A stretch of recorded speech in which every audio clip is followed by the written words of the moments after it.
예, 어머님들 반갑습니다. 오늘은 아버님들도 많이 오신 것 같고 날이 굉장히 추운데 지금은 춥지 않으시죠? 예, 여기는 괜찮지요? 예, 날이 춥기는 굉장히 추운 모양입니다. 오늘요, 저희 설명회가 이렇게 약간 좀 이렇게 그 자리가 듬성듬성한 경우가 거의 없는데 오늘 예약만 250분 정도가 예약을 하셨는데 물론 이제 다른 공간도 있습니다만 한 반 정도밖에 안 오신 것 같습니다. 오늘 오신 부모님들은 아마 우리 아이가 굉장히 잘 될 겁니다. 힘든 걸음을 하셨으니까 우리 부모님들이 쌓은 어떤 그런 덕과 어떤 그런 노력 이런 것들의 그 후광으로 우리 아이들이 잘 될 거라고 생각하고, 지금의 입시는 잘 아시는 것처럼 부모님들도 노력을 많이 하셔야 됩니다. 어쨌든 힘든 걸음 해주신 거 그 학원을 대표하는 사람으로서 감사드리면서 다시 한번 정중하게 정식으로 인사드리고 시작하겠습니다. 반갑습니다. 원장입니다. 제가 지금 우리 아이가 그 신학년 올라가기 전이고 중요한 겨울방학 어떤 그런 그 프로그램, 학습 프로그램을 준비해야 되는 단계고 이러기 때문에 이왕 힘든 발걸음 하셨으니까 공부 좀 많이 하셔야죠. 오늘은 시간이 좀 길어질 겁니다. 제가 얘기를 굉장히 많이 할 겁니다. 여러 가지 얘기를 할 거고 좀 힘드시더라도 한 2시간, 2시간 반 이 정도 걸릴 것 같으니까 좀 공부하시겠다는 마음으로 자리 지켜주실 거 부탁을 드립니다. 일단 전체적인 입시제도에 대해서 제가 큰 틀로 좀 이렇게 학년을 나눠가면서 말씀을 드릴 텐데요. 일단 여기에 예비 고3이 있고, 혹시 예비 고3 학부모님 계세요? 손 들어보세요. 예비 고3 학부모님이 여기 앉아 계시면 안 됩니다. 옆으로 가셔야 돼. 예? 밑에도 있어요. 그래서 예, 저 예비 고3 하나만 있는 예비 고3을 위해서 오신 부모님은 옆 강의실로 가셔야 됩니다. 왜냐하면 좀 이따 트랙이 갈라지거든요. 거기는 이제 이쪽과는 다른 내용으로 수시와 정시와 관련된 아주 구체적인 내용이 들어가기 때문에 그쪽으로 가셔야 됩니다. 예비 고3이 있고, 그 다음에 예비 고2가 있고, 참고로 제가 강연에 좀 어떤 중심을 잡기 위해서 한번 조사 한번 해보겠습니다. 예비 고2 학부모님 손 좀 들어주세요. 지금 1학년, 고등학교 1학년 예비 고2 학부모님 손 내리시고요. 예비 고1, 현재 중3 예비 고1 학부모님 조금 더 많으시네. 네, 손 내려주세요. 예비 고1 학부모님. 이렇게 새 어떤 그런 갈래에 자녀를 둔 학부모님들 앉아 계시고, 여기 앉아 계시지는 않겠지만은 지금 이제 고등학교 2학년이고 이제 뭐 해가 바뀌면 3학년이 되는 예비 고3 애들 말고 이번에 수능 시험을 본 현재 고3 애들이 있죠. 내일 모레 이제 학교 졸업하고 대학에 가게 되는 현재 고3, 현 고3. 먼저 입시 용어를 조금 정리하고 제가 설명을 드리겠습니다. 현재 고3 아이들을, 얘들이 올해가 이제 2018년인데 얘들은 대학을 2019년도에 들어가죠. 근데 입시 용어로는 이제 얘들이 2019년에 입시를 들어가기 때문에 수능 시험은 2018년 올해 보았지만 2019년 입시생이라고 하는 겁니다. 그러니까 항상 입시의 용어는 대학에 들어가는 연도를 기준으로 말을 하기 때문에 얘들은 2019년 입시가 되고요. 말할 필요도 없이 밑에 이제 예비 고3, 예비 고2, 예비 고1은 2020년 입시. 뒤에 이제 이 용어들이 쭉 나오게 됩니다. 혼동하지 않으셔야 되고요. 2021년 입시, 2022년 입시. 이렇게 됩니다. 일단 올해 시험을 본 현재 고3 아이들 2019년 입시와 2020년 입시 고3이 되는 아이들, 현재 고등학교 2학년, 그 다음에 1학년이고 고등학교 2학년이 되는 아이들이 2021년 입시, 요 3개년의 입시는 현재 입시 틀이 그대로 유지됩니다. 그러니까 거의 동일합니다. 그러니까 동일한 입시 제도로 운영이 된다. 그러니까 제가 좀 이따 올해 수능 시험을 좀 분석을 하고 이 2020년 입시에 대해서 중점적으로 쭉 이렇게 얘기를 할 텐데, 이 2020년 입시를 얘기를 할 때 예비 고2 학부모님들은 우리 애 얘기다 이렇게 들어주시면 됩니다. 이게 똑같은 거예요. 20년 입시와 21년 입시가 동일하기 때문에, 그러니까 21년 입시는 따로 제가 설명하지 않을 겁니다. 이게 똑같다고 생각하시고 들으시면 됩니다. 그 다음에 2022년 입시 예비 고1은 요거는 상당한 변화가 있습니다.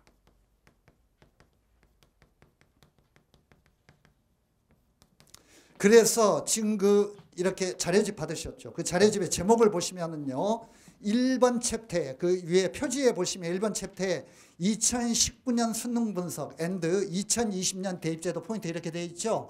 그 2020년의 대입제도 포인트가 2021년 입시에도 그대로 적용이 된다는 겁니다. 제가 그 1챕터에서 그걸 설명을 할 거고요. 그 다음에 두 번째 챕터로 가서 예비 고1에 해당이 되는 2022학년도 대입은 상당한 변화가 있기 때문에 이건 따로 설명을 할 겁니다. 그 두 가지를 제가 오늘 설명을 드릴 거고요. 이렇게 나누어 가지고 설명을 드릴 거라는 거 그거를 알아주시기 바랍니다.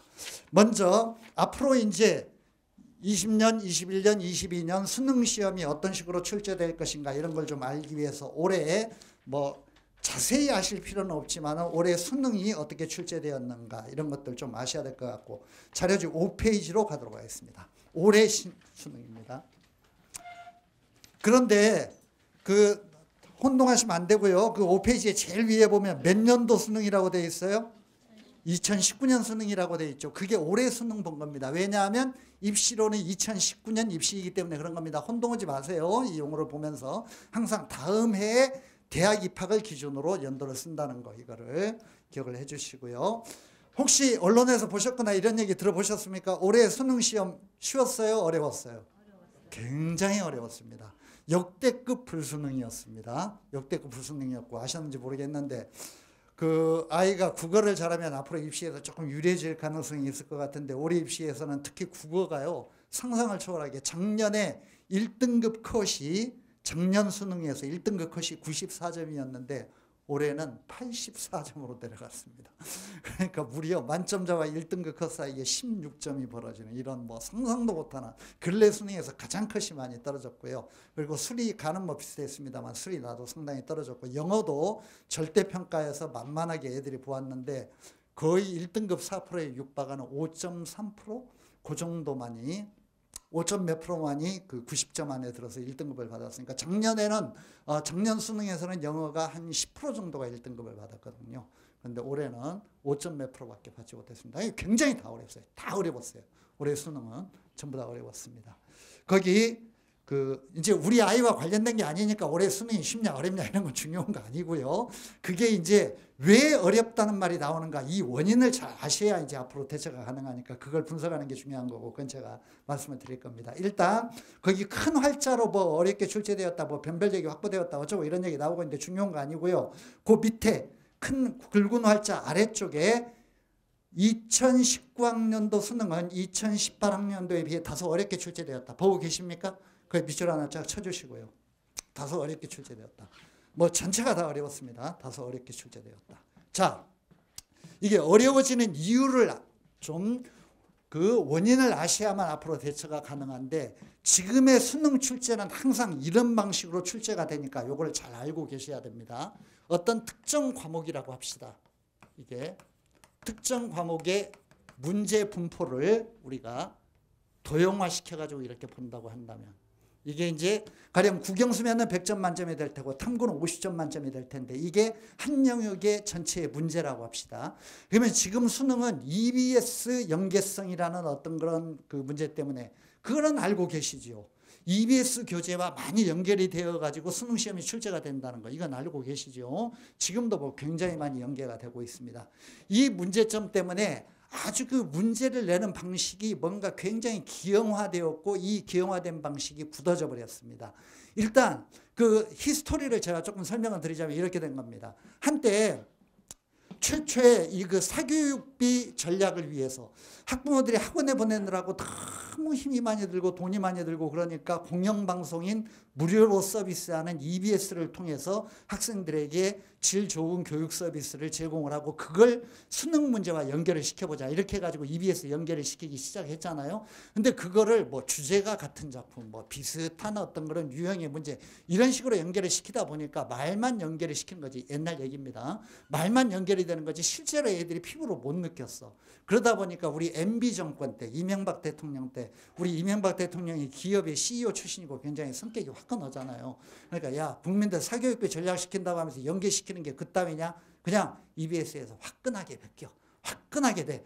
이렇게 진짜로 직접적으로 지시를 해가지고 거의 베끼는 수준으로 내기 시작했습니다. EBS 교재를.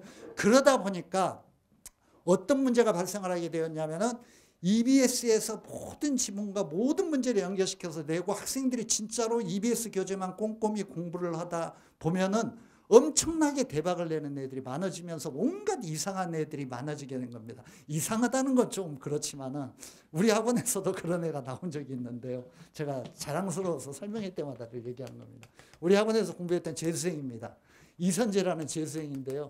옛날에 우리 부모님들이 공부하시던 때는 상상도 못하던 일인데 이게 EBS 연계성 때문에 이런 일이 일어나요. 이 녀석이 저 여기 옆에 서울 화성고등학교, 야이저 서울이란데 여기 저 화성고등학교 출신이야. 화성에 있는 화성고등학교.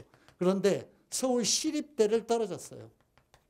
시립대학이 좋은 대학이긴 하지만 서울대처럼 막 최고의 대학은 아니잖아. 시립대를 떨어졌으니까 그렇게 아주 우수한 학생이라고 보기는 힘들죠. 얘가 딱 1년 동안 재수했어. 우리 학원에서. 공부해가지고 뭐 1등급 맞고 서울대 가고 이런 게 아니에요. 1년 공부해가지고 수능 만점을 맞았어. 퍼펙트 만점. 수능 만점을 맞았다. 수능 수석을 하는 거야. 우리 학원에서 공부하는 애입니다. 우리 수원 메가스터디 홈피에 들어가면 우리 이선재의 합격수기 나와 있습니다. 우리 아이들 공부하기 싫어할 때 한번 읽어보라고 좀 권해주세요. 애가 공부도 이렇게 무게중심이 잘 이렇게 잡혀있는 애입니다. 약간 뚱뚱해가지고 이렇게 딱 곰처럼 딱 앉아가지고 1년 딱 했는데 책만 파던 그런 애인데 걔가 합격수기에 그렇게 썼어요. 나는 모든 EBS 교재를 선생님들이 시키는 대로 5번 정확하게 정독했습니다. 모든 EBS 교재를 한 번 정독을 하는 게 아니라 5번을 정독을 했다고. 5번을 정독을 했는데 수능을 만점을 맞아버렸어. 다 맞아버렸어. 전 과목을. 물론 서울대도 합격하고 연대도 합격을 했죠. 이게 초창기의 EBS 연계였다고. 이러다 보니까 막 그냥 아주 공부를 잘하는 최상위권 애들이 한 문제 실수해가지고 막 2등급, 3등급으로 밀리고 엉뚱한 애들이 막 그냥 평소 학력이 약간 부족했던 애들도 EBS를 달달 외워가지고 막 만점 맞고 온갖 부작용들이 산출이 되고 심지어는 어느 해는 1등급 컷이 4%를 넘어가는 경우도 있었어요. 왜냐하면 만점자가 더 많아져가지고 4%보다 더 많아요. 몇만 명이 나오고 만점자가 막 한 과목에 영어 과목에 막 만점자가 4만 명 이렇게 나오는 일이 빚어져. 온갖 문제들이 다 빚어졌어. 그래서 도저히 이래가지고는 EBS 연계는 좋지만은 그 뭔가 정상적으로 애들을 평가하고 대학에 합격시키고 이런 어떤 레벨 구분도 불가능하고 온갖 부작용이 산출되다 보니까 어떤 식으로 수능 문제를 출제하기로 그 방침을 정하고 그게 지금 유지가 되고 있냐면 이게 완전히 굳어진 겁니다. 지금은 어떤 식으로 되어 있냐면 특정 과목에 이게 뭐 국영수 탐구 다 똑같습니다. 90% 정도는 특정 과목의 90%는 왜 이렇게 불이 깜박거리냐. 저 보기에 괜찮으세요? 네, 괜찮습니까? 예. 90%는 기본 문항입니다. 쉬운 문제들이에요. 항상 기본 문항을 많이 출제합니다. 그리고 이거는 대체적으로 EBS 연계가 됩니다. EBS 연계. 그러니까 EBS에서 본 지문이라든가 문제 유형 이런 방식을 가지고 출제를 하는 거예요. 그리고 요 나머지 10%, 요 10%를 킬러 문항이라고 합니다. 킬러가 살인자라는 뜻이죠. 그러니까 킬러 문항. 다시 말하면 만점을 방지하기 위한 문제예요. 항상 이 문제를 지금은 집어넣는 거예요. 그러니까 옛날처럼 막 그냥 엄청나게 많은 만점자가 양산이 되어가지고 큰 혼란이 빚어지는 일이 없도록 시험은요. 어려우면은 부작용이 덜해요. 쉬울 때 훨씬 더 입학 과정이라든가 뭔가 사정을 할 때 레벨 구분을 할 때 온갖 문제들이 발생하는 거야. 그래서 쉬운 것보다는 어려운 것이 욕을 덜 얻어먹습니다. 교육 당국이. 그리고 그 언론의 비판도 덜 받아요. 그래서 킬러 문항을 항상 10%를 내게 되고 요거는 EBS 비연계의 성격이 대단히 강합니다. 항상 이런 식으로 출제가 되고 이거는 기본적인 방침으로 지금도 정해지는 거예요. 그러니까 수학에서도 뭐 29번, 30번을 아주 어렵게 낸다라든가 국어에서도 뭐 25번, 26번 하여튼 특정 지문, 복합 지문, 굉장히 길어지는 지문 이런 것들은 킬러 문항으로 아주 어렵게 출제를 해가지고 이렇게 만점을 방지하기 위한 문제를 항상 설치를 한다는 겁니다. 올해는 이 만점 방지용 이 문제가 유난히 어려웠죠. 이게 유난히 어려서 그래서 애들이 거의 이 문제를 손도 못 대는 수준으로 출제를 해버린 거야. 그래가지고 여기서 점수가 확 떨어져 버렸어요. 예년에는 그 정도는 아니었는데 자 여기에서 올해 시험 본 수험생들이 아니라 이제 앞으로 수능 시험을 볼 학생들이니까 여기서 알아야 되는 교훈이 뭐냐.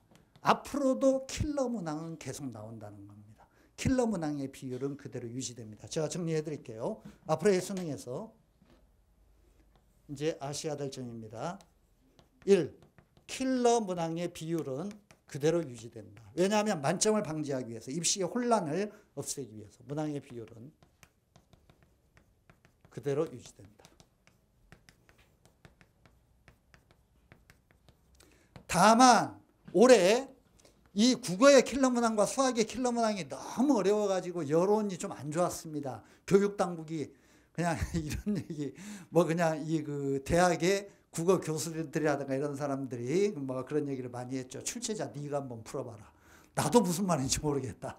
그러면서 이 물리와 뭐 이런 것들을 결합시켜가지고 뭐 내 문제가 어떻게 국어 문제가 될 수 있냐 막 이런 얘기들을 그 국어 전공원 사람들이 많이 하다 보니까, 그래서 내년에는 적어도, 내후년은 모르겠어요.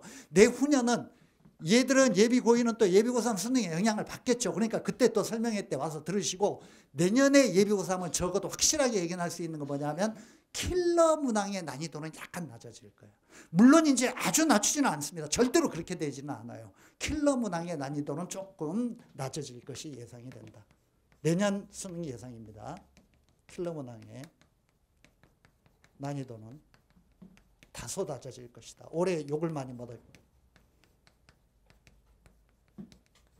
때문에 2020년 입시에서는, 2020년 수능에서는 이렇게 될 가능성이 있다. 자, 여기까지 이제 올해 수능 분석을 통해서 대비할 수 있는 거고요. 또 하나 중요한 건 뭐냐면은, 특히 예비 고3 학부모님들은 지금 중계를 통해서 지금 이 방송을 방송으로 이렇게 듣고 계시는데, 이거 잘 명심하셔야 되고, 예비 고1, 2는 저는 뭐 중요하지 않다고 생각하는데, 예비 고1, 예비 고2는 지금 수능 공부를 하는 게 아니라 학교 내신이 중요하고, 수능을 본격적으로 공부하기 위한 기초적인 지금 학습 과정이죠. 그러니까 지금 하는 공부를 그냥 꾸준히 하면 되는데, 예비 고3은 이제 3학년으로 들어가기 때문에 실질적으로 수능의 전투에 이제 들어가는 겁니다. 그러면은 수능 전투를 할 때 목표를 잡아야 돼. 내가 시간을 많이 투자하고 맞출 확률도 적은 킬러 문항까지 득점을 하는 목표로 수능을 공부를 할 것인가. 그렇지 않고 과감하게 이걸 배제하고 10%를 배제하고 90% 기본 문항만 맞아도 2등급 안에는 들어갈 수 있거든요. 그러니까 EBS 연결을 철저히 하고 교과서 철저히 하고 이렇게 해가지고 기본적인 걸 해가지고 요 점수까지만 목표로 공부를 할 것인가. 혹은 아주 어려운 이것까지 확정시켜가지고 목표로 삼을 것인가. 이거를 고3이 되는 시점에서는 잘 판단을 해야 됩니다. 내 능력이 3등급, 4등급밖에 안 되는데 킬러 문항까지 다 맞춰가지고 1등급 얻겠다고 하는 건 현실적으로 아주 미련한 어떤 그런 목표입니다. 자기의 능력에 맞는 목표를 설정을 해야죠.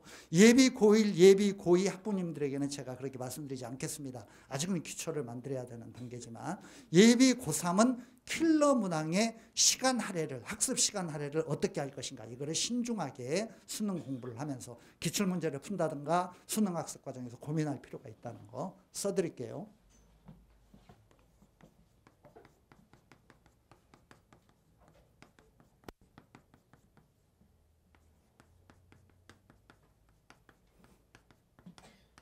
예비 고3은 킬러 문항의 학습 비중 조절이 필요하다.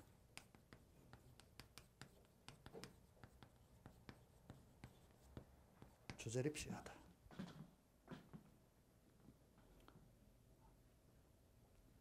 불이 왜 이렇게 깜박거리는지 그냥 뭐 좀 어디 손을 좀 봐야 될 것 같아. 뭐가 좀 문제가 있는 것 같은데. 예.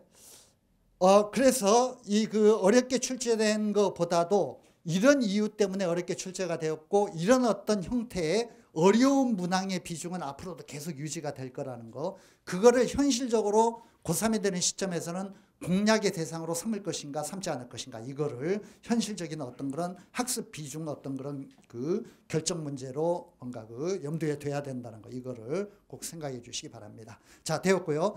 쭉 내려가서 5페이지 제일 밑에 줄에 EBS 연계 체감도 밑줄 치죠. EBS 수능교재에서 70% 정도 연계 출제되었다. 올해는 70% 정도 연계가 되었습니다. 올해 수능은 2019년도 입시에서는 연계가 되었는데, 앞으로는 2022년도 입시에서는 제가 말씀드릴 텐데 EBS 연계 비율을 50%로 낮추기로 했고 계속 낮춰갈 예정입니다. 따라서 EBS 연계 비율은 앞으로는 옆에 그 2번항 옆에다가 하나 써두죠. EBS 연계 비율은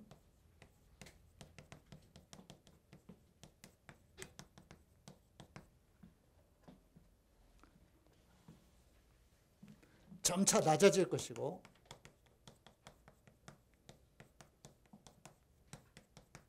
2022년도에는 50%가 되는 게 목표입니다.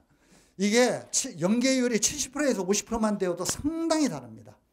상당히 달라요. 그러니까 이런 겁니다. 70% 50%라는 건 어떤 개념이냐면 이런 거예요. 국어 같은 경우에 지문 10개가 나오면 그중에 EBS에서 보았던 지문 7개가 나온다고 한다면 50%라는 건 보았던 지문 5개가 나온다는 겁니다. 굉장히 다릅니다. 이거 느낌이 굉장히 달라. 내가 보았고 공부했던 지문 7개가 나오는 것과 5개가 나오는 것 큰 차이죠. 이런 면에서 수능은 전체적으로 이 EBS 연계 비율이 떨어지면 요즘 학부모님들은 초기 수능 세대도 있으신 걸로 알고 있는데 조사 한번 해봐야 되겠다. 우리 학부모님들 중에 수능 보았던 어머님들 손 들어보세요. 아, 꽤 있으시네. 수능 쉬웠습니까? 어려웠습니까? 끔찍했죠. 끔찍했죠. 수능 끔찍하셨죠? 끔찍하셨죠. 잘 보셨습니까? 수능이라는 게 굉장히 어려운 시험입니다. 이게 EBS 연계가 되지 않으면 사실은 구체적인 학습 정보와 문제의 답이 연결이 되지 않기 때문에 수능이라는 항상 고도의 어떤 그런 추론과 상상력 이런 것들을 적용시켜야 되는 문제 유형이기 때문에 근본적으로 어려운 거예요. 지금은 EBS 연계가 되기 때문에 좀 쉽지만은 EBS 연계율이 떨어지면 다소 어려워질 가능성이 있습니다. 그래서 앞으로의 수능은 상당히 어려워질 것이다.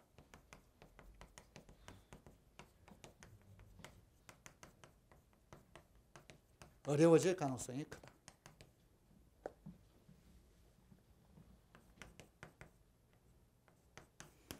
이거를 염두에 두어주시기 바랍니다. 자, 뭐 인원 현황 등급 이런 거 아무 의미가 없는 거고요. 올해 분석이니까. 8페이지로 가도록 하겠습니다. 자, 8페이지로 갑니다. 칠판 보아주시고요. 요거 들어갑니다.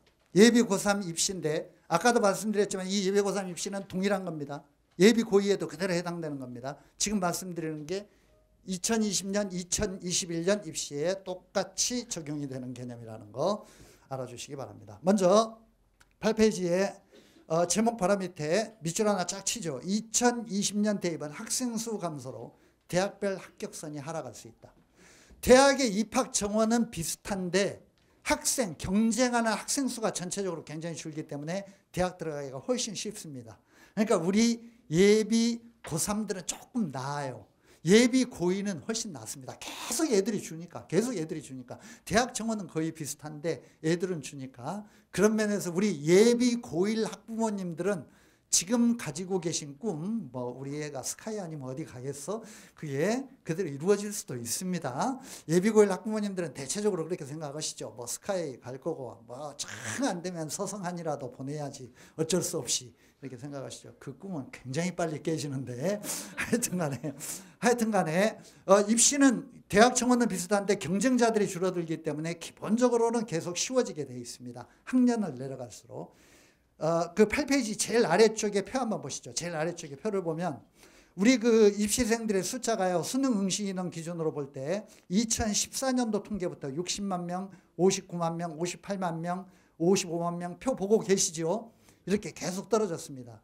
2018년도가 작년 수능이죠. 작년 수능이 53만 명이었고 올해 수능은 떨어진 게 아니라 거의 비슷했습니다. 53만 명이었습니다. 올해 수능은 약간 특이했는데 지금 이제 올해 10년 동안의 통계로 보면 매해 2, 3만 명씩 계속 떨어졌는데 올해만 줄지 않았습니다. 올해 수능 본 애들이 2000년에 태어난 애들이거든요. 2000년. 근데 그 밀레니엄 베이비라고 그래서 2000년에 애를 낳으면 뭐 대박이 터진다, 뭐 어쩌고, 뭐 애가 뭐 행운에 뭐 어쩌고 막 이런 어떤 막 소문이 퍼져가지고 부모님들이 2000년에 애를 많이 낳았습니다. 걔들이 올해 수능을 본 거예요. 그래서 2000년 출신들이 조금 우리나라 그 청소년들이 인구가 좀 많았고요. 올해는 비슷했는데 53만 명 정도 됩니다. 올해 수능 응시 인원이. 그러니까 2019년 입시에 응시생은 2018년도와 유사했는데 그 다음부터는 상당히 많이 떨어집니다. 그 위에 2020년과 2021년 그 응시 인원을 보려면 그 위에 중간표를 한번 보세요. 조금 보기가 복잡하시긴 할 텐데 고1과 고2의 통계 인원으로 되어 있는데 그 중간표에 고2의 오른쪽에 세 번째 칸에 전체라는 칸 보고 계십니까? 전체. 그 전체에 두 번째 줄에 33만 6,327명이라고 되어 있는 거, 그게 이번에 수능을 본 아이들의 숫자입니다. 걔들이 고2 때 학평, 교육청에서 주최하는 전체 우리나라 고등학생이 보는 모의고사를 본 인원이 이번에 수능시험을 본 애들이 고2 때 33만 명이었다는 거예요. 왜냐하면 이게 이제 재수생도 빠지고 실업계 애들도 빠지고 그러니까 33만 명이 보았다는 겁니다. 근데 그 밑에를 보면은 지금 예비 고3에 해당되는 애들, 예비 고3에 해당되는 애들은 29만 명이 본 겁니다. 그러니까 실질적으로 4만 명 정도가 12%가 준 거죠. 거기 보고 계십니까? 그러니까 현재 예비 고3은 이 정도로 준다는 겁니다. 그 오른쪽으로 이동을 해서 26만 명, 오른쪽 칸에 29만 명 칸에 오른쪽으로 이동하면 26만 명이 보이죠. 그게 예비 고2에 해당되는 겁니다. 예비 고2. 그러니까 얘들은 또 주는 거야. 13점 몇 프로가 주는 거죠. 그러니까 계속 주는 겁니다. 이렇게 10몇 프로로. 그러니까 상당히 인원이 주는 거예요. 지금 그 올해 입시생보다도 내년에는 10몇 프로 줄고 그 다음에는 또 10몇 프로 줄고 또 10몇 프로 줄고, 우리나라가 지금 인구 절벽 상태에 있다고 뭐 그런 얘기 많이 들으셨을 겁니다. 앞으로 점차. 그러니까 아마 제 생각에는 대학 보내기가 진짜 힘들고 그러면 그 우리 입시용어로는 장수생이라고 하는데 한 5수 정도 시키면은 나중에 대학은 그냥 가지 않을까. 뭐 이제 진짜 애들은 줄어들고 대학은 뭐 학생 뽑을 방법이 없으니까 그냥 오십시오 막 이렇게 하는 대학들이 많이 생기지 않을까 그런 생각이 드는데 좀 인내심을 가지고 기다리면은. 그래서 일부 입시 전문가들 중에는 특히 우리 그 메가스터디 입시 연구소장이 그런 얘기 많이 합니다. 대학 보내기 힘들면 군대부터 보내세요. 군대 보내가지고 군대 갔다 오면 다 해결돼 있어요. 다 대학도 들어가고 취업도 다 되고 그때는 인구가 너무 적어서 다 해결되니까 걱정 마시고 그렇게 하세요. 뭐 그런 얘기 합니다.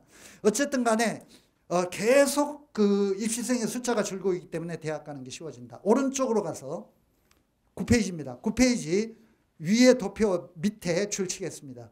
이렇게 학생 수가 급감하는 2020학년도부터 과거 입시보다 다소 경쟁이 수월해질 수 있다. 하지만 밑줄 하나 더 치죠. 이게 유의해야 할 점이고, 학생 수가 줄었기 때문에 상위 등급을 받기는 과거보다 어려워졌다. 명심하셔야 됩니다. 이거는 옆에 써두세요. 수능 내신 모두 해당된다. 수능 내신 모두 해당된다. 그게 무슨 말이냐면요. 뭐 이해되실 겁니다. 그 아주 명료하게 이해는 안 되시더라도. 이게 수능 전체 응시 인원이라고 할 때요. 옛날처럼 수능 전체 응시 인원이 60만 명이다 라고 하면은 가령 1등급은 4%까지니까 60만 명의 4%면은 2만 4천 명까지가 1등급이잖아요. 그렇죠? 2등급은 11%까지니까 6만 6천 명까지가 1등급이잖아요. 그렇죠?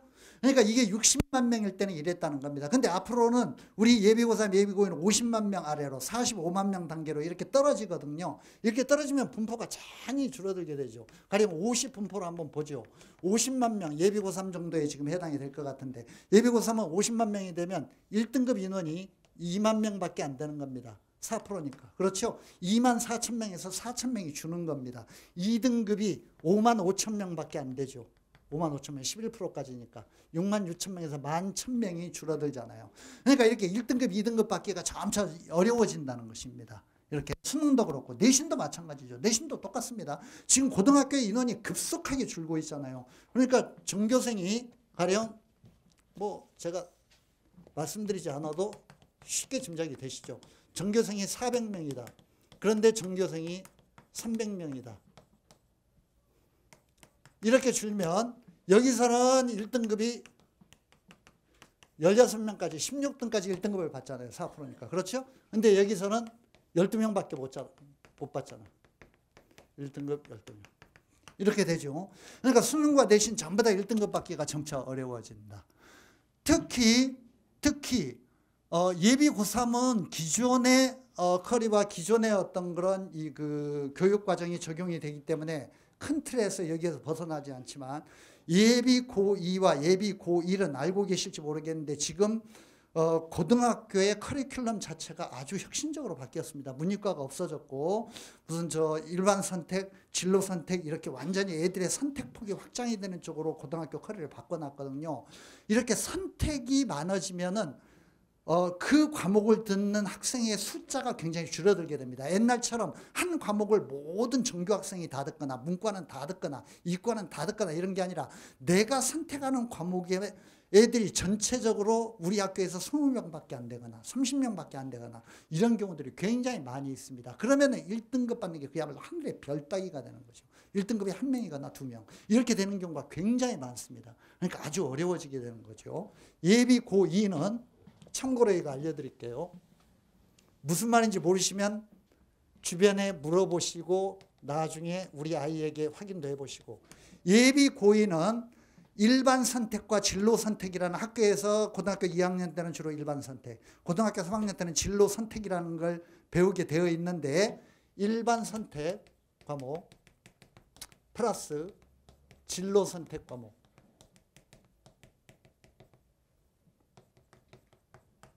모두 9등급 상대평가입니다.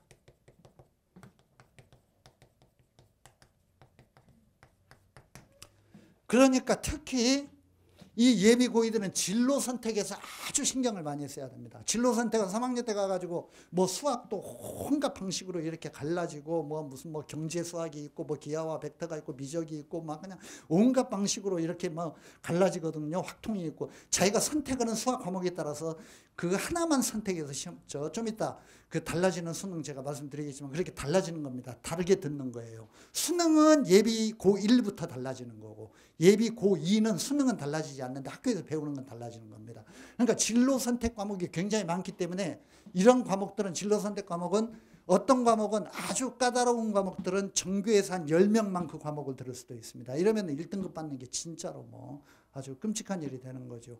그러니까 이런 과목들에서 내신 따기가 굉장히 힘들어지기 때문에 요령은 뭐 뻔한 겁니다. 많은 아이들이 듣는 과목으로 가는 게 일단 이거는 굉장히 중요한 겁니다. 다른 약간 좀 이렇게 이런 표현을 써서 굉장히 죄송합니다만 좀 바보들이 밑을 깔아주는 과목, 이런 과목을 빨리 찾아가야 돼요. 많은 애들이, 멍청한 애들이 많이 선택하는 과목에 가가지고 그래야만 걔들이 밑에를 깔아주니까. 왜냐하면 상대평가니까, 9등급이니까. 예비 고1은 달라집니다. 예비 고1은 참고로 써드릴게요. 지금 중3인 예비 고1들, 예비 고1들은 일반 선택 과목은 요거는 상대평가이고 9등급 상대평가이고, 진로 선택 과목은 요거는 성취평가입니다. 성취평가라는 건 뭐냐면 패스 제도입니다. 일종의 절대평가예요. A, B, C, D 중에 다른 아이들이 받는 등급과 상관없이 나는 그냥 내가 잘하면 A, 못하면 B 이렇게 되는 겁니다. 그러니까 이거는 상대평가가 아니에요. 그러니까 조금 쉬울 겁니다, 얘들은. 그러니까 기본적으로는 여기도 진로 선택에서도 이거는 성취평가로 바꿨어야 돼. 근데 준비할 시간이 없어, 지금. 최근에 바꿨기 때문에. 그래서 그냥 얘들은 큰 영향을 미치지 않고, 대학에서도 이 진로 선택을 어떻게 반영할지 고민 중인데, 아직은 예비 고2까지는 대학에서 그렇게 막 진로 선택의 성적을 막 그냥 대학에 반영하거나 이러진 않을 것 같아. 그래서 이거를 상대평가로 그대로 만들어 놓은 겁니다. 여기서부터는 대학이 틀을 만들 것 같아. 그래서 성취평가를 실시하는 겁니다. 성취평가는 5단계 중에 하나입니다. 5등급. A, B, C, D. A, B, C, D 중에 하나를 선택하는 겁니다. 자, 그 상위 등급 받기가 어려워졌다는 거 거기 밑에 이제 나중에 집에 가서 읽어보시고, 수능에서 그 등급 숫자가 줄기 때문에 1등급, 2등급 이런 데 진입하기가 어렵다. 그 밑에 도표 아래에 9페이지 도표 중간에 있는 도표 아래에 보면 내신도 따기가 어렵다. 거의 전교생 숫자를 가지고 뭐 그런 게 나와 있습니다. 제가 다 설명드린 거예요. 그냥 읽어보시면 됩니다. 넘어가겠습니다. 자, 지금 2020년도, 2021년도 입시에 대해서 설명드리고 있습니다. 먼저 학생 수가 감소했기 때문에 등급 따기가 조금 어려워졌다는 거. 대학 가기는 쉬워졌지만 등급 따기는 약간 어려울 거다. 그런 얘기 드렸고, 10페이지로 가면은 전체 대학 모집 인원은 약간 감소했지만 수십 인원은 소폭 증가했다. 크게 중요한 거 아닙니다. 그거는 뭐 신경 안 쓰셔도 돼요. 모르셔도 되고 그냥 나중에 차차 하시면 되고. 11페이지로 가겠습니다. 2020년 입시에서는 이게 아주 중요한 겁니다. 최상위권 대학은 정시 모집 규모가 굉장히 많이 확대되었다. 몇 줄 짝 치시고요. 정시 모집 규모가 20% 이상 확대되었다. 11페이지 아래쪽에 있는 3번 항의 제목입니다. 최상위권 대학은 정시 모집 규모가 20% 이상 확대되었다. 정시라는 게 뭔지는 아시죠? 예비고일 학부모님들은 잘 모르시나? 자, 칠판 보시고요. 지금 그 입시제도의 틀은 이런 식으로 되어 있죠. 수시와 정시라는 큰 두 개의 관문이 있고요. 이게 우리 부모님들이 옛날에 시험 볼 때처럼 시험 봐가지고 떨어지면 후기 봐가지고 떨어지면 재수하고 이런 거 아닙니다. 지금은 대학 가는 과정이 굉장히 복잡하죠. 일단 기본적으로 어플라이를 많이 해요. 옛날처럼 한 번 어플라이하고 두 번 어플라이 하는 게 아니라 굉장히 응시를 많이 한다고. 그래서 수시에서는 알고 계시죠? 수시는 몇 번 어플라이 합니까? 몇 번 지원이 가능하죠? 3번? 예, 6회. 수시는 6번 원서를 낼 수 있고 정시는 가나다 3회 지원이 가능합니다. 그러니까 대한민국의 모든 학생은 기본적으로 9번은 대학에 지원을 하는 겁니다. 그러면 부모님들이 이렇게 생각해요. 9번 시험 보니까 뭐 어디 하나 걸리겠다. 대부분 안 걸립니다. 대부분 안 걸려요. 그냥 무수히 떨어집니다. 그러니까 지금은 떨어지는 게 옛날처럼 막 대학에 떨어져서 막 충격받고 이런 것도 아니야. 그냥 예사로 떨어져요. 그냥 원서라는 건 내면 떨어지는 겁니다. 그냥 아주 심한 경우에는 30번씩 떨어집니다. 대학을. 그러니까 막 엄청나게 많이 떨어져요. 애들이. 그러니까 뭐 떨어지는 거 그냥 뭐 늘 있는 일이다 이렇게 생각하셔야 됩니다. 하여튼 수시교 6회 정시 3회 지원이 가능하고 수시에는 4개의 트랙이 있습니다. 그 용어들이 이제 뒤에 하나씩 나오게 될 텐데 학생부 교과, 학생부 종합, 논술, 그 다음에 실기, 이퀄 특기, 그 다음에 수능 중심 전형.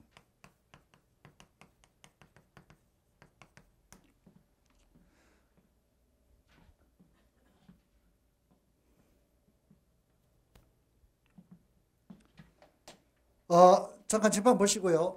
지금 이제 제가 쓰는 건 지금 입시의 틀이고 이거는 2022년 예비 고1한테도 그대로 적용이 됩니다. 이 틀은 그대로 가는 거예요. 이 내용에 있어서는 좀 변화가 있지만 상당한 변화가 있지만 그런데 지금 제가 뭘 설명을 드리려고 하냐면은 좀 이따 이제 이거 하나씩 제가 다 설명할 거예요. 인원 비율과 뭐 이런 거 다 구체적인 거 다 설명할 겁니다. 그런데 이 그 학생부 교과, 학생부 종합, 논술, 실기 이쪽에 수시 쪽이 거의 지금은 몇 프로가 되냐면 78%, 79% 이 정도로 차지합니다. 정시가 10명 중에 대학에 들어가는 인원 중에 정시는 수능 성적으로 뽑는 거거든요. 수능 성적으로 뽑는 건데 10명 중에 2명밖에 안 뽑습니다.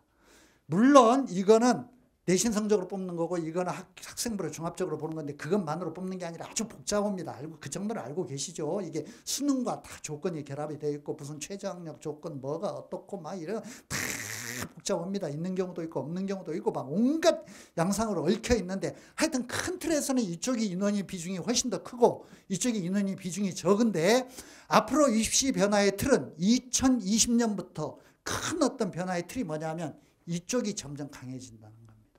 왜 그러냐면 이번에 문재인 정권이 들어서면서 입시 공론화위원회, 국가교육위원회 막 여러 단계를 거치면서 입시 뭔가 그 제도를 뭔가 제대로 정립을 해보려고 많은 여론 수렴을 했는데 여론 수렴의 결과가 뭐였냐면은 성적을 가지고 수능을 공정하게 시험을 봐가지고 자기 성적으로 대학 가는 게 제일 깨끗한 방식이다. 학생부 종합이라는 거 이런 것들은 도대체 어떤 식으로 대학에서 학생을 선발하고 어떤 과정을 거쳐서 합격하는지 알지도 못한다. 이건 뭔가 좀 믿기가 힘들다. 이런 여론이 대단히 많았습니다. 그래서 교육부에서 어떤 정책을 추진하고 있냐면 이쪽의 인원을 늘리는 쪽으로.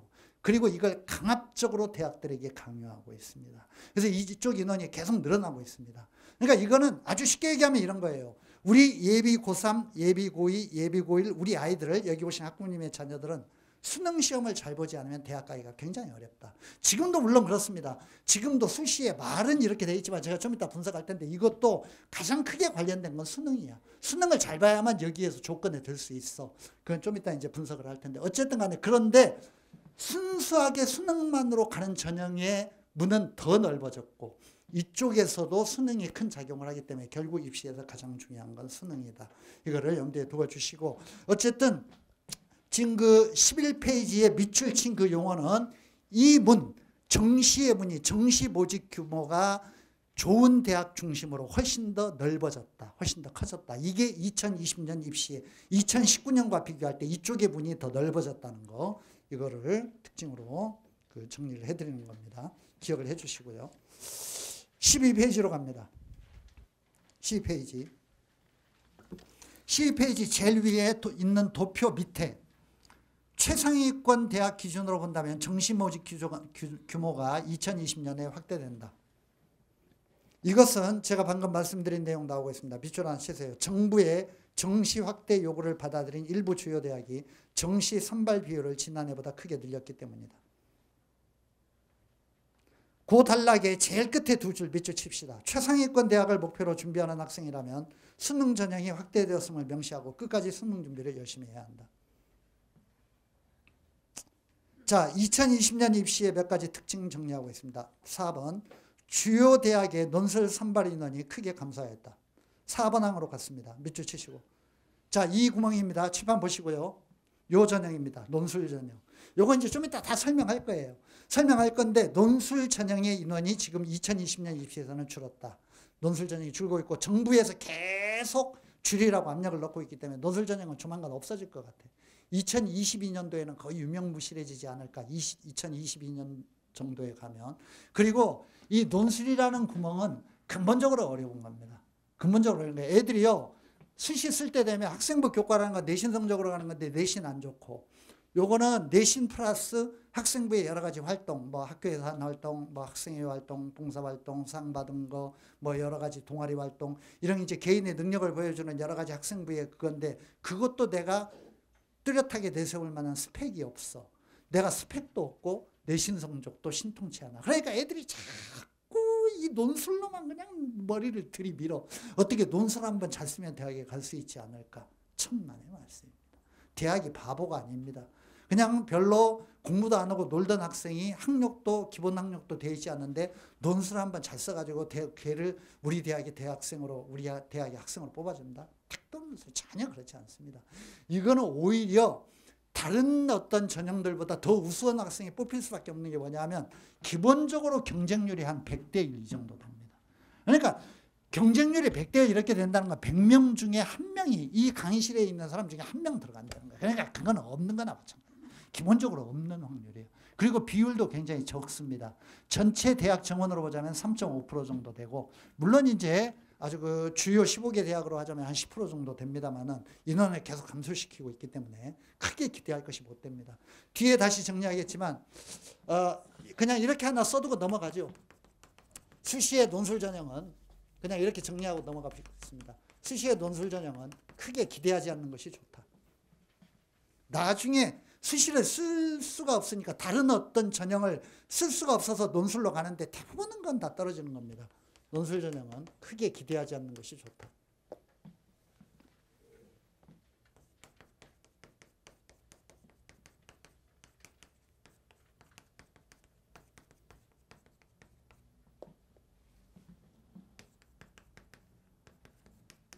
수시의 논술 전형은 크게 기대하지 않는 것이 좋다. 자, 4번 논술 선발 인원이 계속 감소하고 있다는 것, 논술에 크게 기대하지 말라는 것, 2020년도 입시에 대해서 말씀드렸고 14페이지로 가겠습니다. 적성전형. 적성전형에 동그라미 하나 치시고요. 중위권 대학을 중심으로 해가지고 변형된 수능, 약간 쉬운 수능, 이런 자체 선발고사죠. 적성시험이라는 걸 봐가지고 학생을 뽑는 방식이 있습니다. 적성전형. 적성전형은 두 가지만 정리하고 가겠습니다. 수능에 유난히 취약한 학생은 적성을 공부해서 대학에 갈 수도 있습니다. 중위권 학생들 중에. 2022년 입시부터 폐지됩니다. 이번에 없애버렸어요. 2022년도부터. 그러니까 예비 고1은 없습니다. 적성 그 전형이 없어요. 그냥 아예 없어요. 수시에서 적성 전형이라는 게 없으니까 그는 기대를 하면 안 되고, 그 대신에 자 칠판 보시고요. 우리 예비 고3과 예비 고2는 적성 전형이 있는데 요거는 수능이 진짜 능력이 안 되는 애들이 약간 수능보다 조금 쉬운 어떤 그런 그 레벨의 문제이기 때문에 적성을 통해서 대학에 갈 수 있습니다. 이렇게 말씀드리겠습니다. 적성에 관심이 있는 학생은 따로 문의해 주세요. 학부모님은. 우리 그 예비 고3들은 아마 그 우리 예비 고3의 전문가 그 실장님이 설명을 해 주실 거고, 우리 고3 같은 경우 우리 그 고3 내부에 적성 강좌를 따로 서비스합니다. 한 6월 달이나 뭐 이때쯤부터 적성 강좌를 따로 만들어 가지고 우리 중학반 아이들은 적성을 지원하는 애들은 따로 그 강의를 들어 가지고 준비를 하도록 이렇게 만들어 주고 있습니다. 그러니까 거기에 대해서 관심이 있으시면 따로 문의를 좀 해 주세요. 전체적으로 제가 얘기하기에는 조금 그 시간이 걸리기 때문에. 하여튼 2022년도부터는 폐지. 예비 고3과 예비 고2는 학원에서는 준비를 시켜 준다. 이렇게 생각하시면 됩니다. 6번은 결론이네요. 밑줄 칩니다. 2020년, 2021년 대비해서는 학생부와 수능의 영향력이 더욱 커졌다. 수능이 중요하고 학생부의 내용이 중요하다. 자, 이제 주요 전형 칠판 보시고요. 이제 요거 갑니다. 요거 갑니다. 요거를 이제 하나씩 보는 겁니다. 이제 지금 입시의 트랙에서 요거 하나씩을 이제 보는 겁니다. 학생부 교과 전형이 먼저 나오고 있습니다. 주요 전형 집중 분석입니다. 챕터가 바뀌었습니다. 지금까지는 2020년, 2021년 입시의 큰 변화, 인구가 감소한다, 그 다음에 그 논술 모집 인원이 감소하고 있다, 그 다음에 정시가 조금씩 늘어나고 있다, 이런 것들 큰 틀을 정리해드렸고, 이제 하나씩을 정리하는 겁니다. 수시에서 학생부 교과 전형입니다. 학생부 교과 전형은 교과라는 말이 들어가 있는데, 교과라는 게 내신이라는 뜻입니다. 그러니까 첫 줄, 교과 성적이 주된 전형 요소이다. 밑줄 치고요. 얼마나 선발하나, 그 다음 챕터로 갔습니다. 학생부 교과 전형은 2019학년도보다는 2020학년도에서 선발 인원이 3,005명 증가하고, 그 다음 밑줄 치세요. 전체 대학 모집 정원의 42.4%. 모든 전형 유형 중 선발 규모가 가장 크다. 자, 칠판 보시고요. 공부합니다. 대학에 가는 여러 가지 문 중에서 학생을 제일 많이 뽑는 전형이 뭐라고요? 학생부 교과입니다. 전체 대학생의 42%, 43%를 이 방법으로 뽑습니다. 그러니까 거의 반절을 차지하는 겁니다. 학생부 교과가 굉장히 중요한 전형이죠. 그런데 조심하셔야 됩니다. 그 다음에 아주 중요합니다. 주요 상위권 대학을 기준으로 했을 때는 6%밖에 안 된다. 밑주시고. 중요 상위권 대학이 이겁니다. 우리가 흔히 인서울이라고 하는 개념으로 스카이, 서성하니,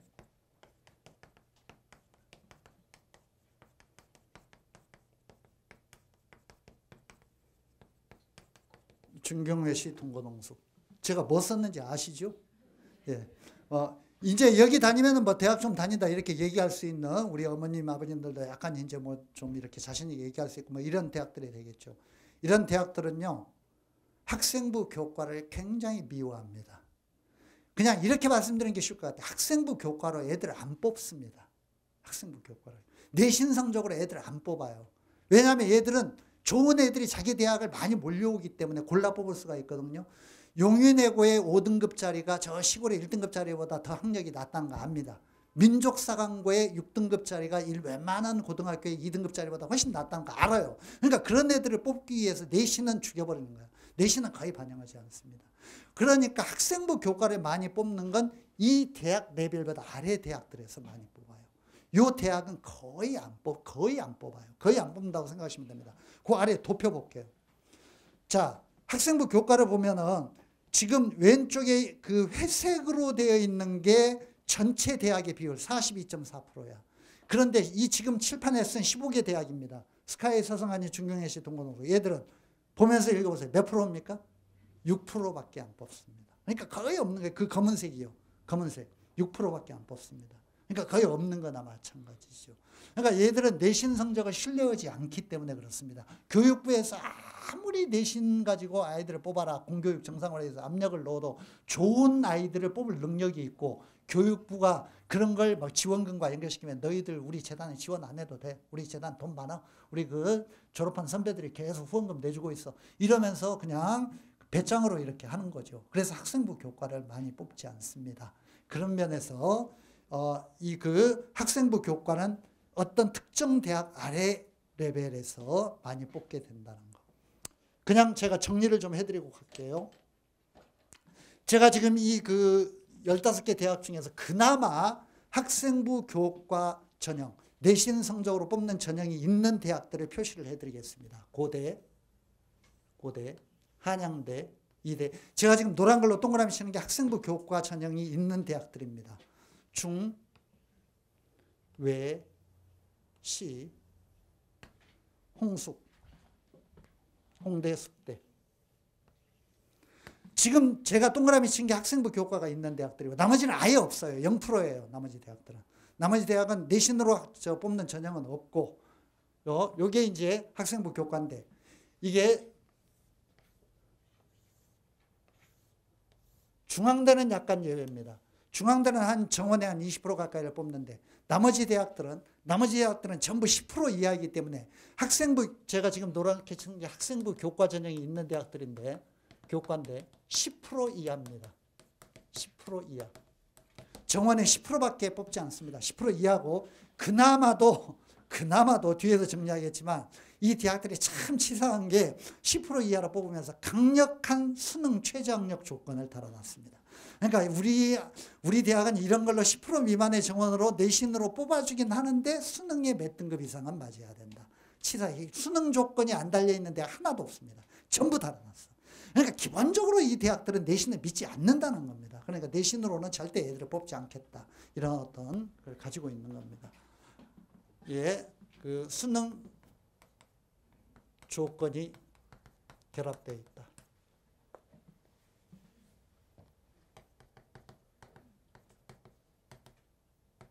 결합되어 있다. 그러니까 정리해서 말씀드리자면은 이 대학들은 그냥 이렇게 기억하시면 좋을 것 같아요. 우리 아이들에게 이렇게 설명해 주시면 좋을 것 같아요. 요 지금 15개 대학, 우리 학부모님들이 다 영원하시고 아이들이 들어가고 싶어하는 그런 대학들인데 이 대학들은 기본적으로 내신 성적만으로는 입학이 불가능하다. 그냥 이렇게 생각하시면 딱 깔끔합니다. 내신이 아무리 좋아도 불가능해. 아무리 좋아도 불가능해. 그런 전형 자체가 없어. 수능 조건을 항상 달아놓기 때문에. 내신 성적만으로